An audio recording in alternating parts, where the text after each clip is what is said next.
Hello guys, good evening. Ito nga pala yung iniinom ko, Ali Cafe. Nabuksan ko na siya and alam niyo ba yung Ali Cafe?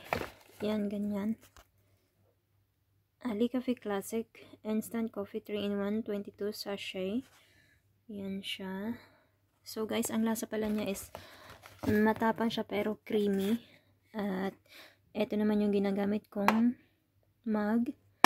Kasi pag pumapasok ako, pwede mo siyang bit-bitin at pwede mo rin siyang ilagay sa sasakyan or habang nasa sasakyan ka, yan, pwede mo siyang inumin at nabubuksan din pala to guys.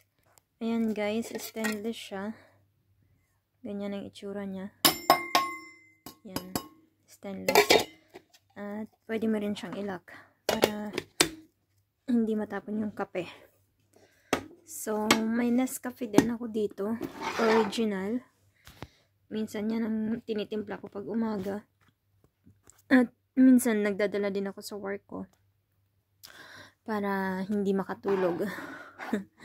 Habang nagtatrabaho. So, yan, Nescafe. Original. At saka Ali Cafe Classic 3-in-1. So, yan lang ang iniinom ko tuwing umaga habang papunta ng work. So, ito guys pala is green tea oil. Yan. Bago ka kumain sa umaga, 30 minutes before bago kumain, maglagay ka ng 1 teaspoon sa maligamgam na tubig at inumin siya. Maganda siya sa digestion. Nakakapag rin siya sa liver. Basta marami siyang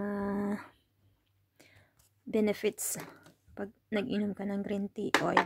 Ayan o, oil siya. Green talaga siya. So, yan. Meron din siyang green tea tree oil. Ito, ibang klase naman siya. El Hawag for extraction and packing of natural oil. Tea tree oil. Pang skin, dandruff.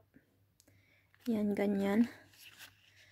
So, reduces dandruff, treatment of acne, help to calm eczema, treat fungal disease.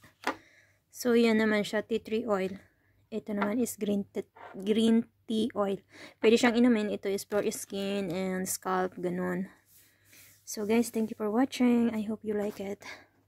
Bye!